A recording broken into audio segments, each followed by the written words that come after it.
Đi đâu để em quá.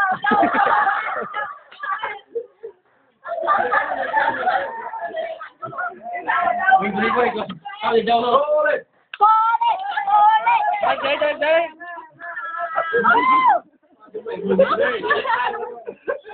Đừng nghe quá.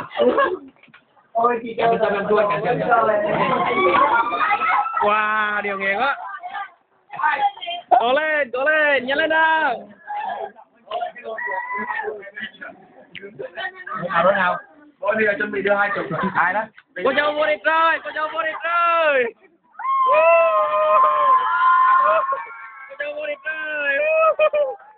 Wow.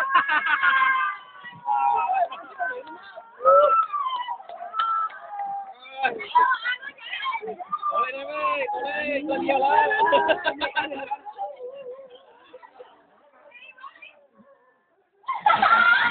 Cô cháu ơi, vô địch, cho đây. Ê,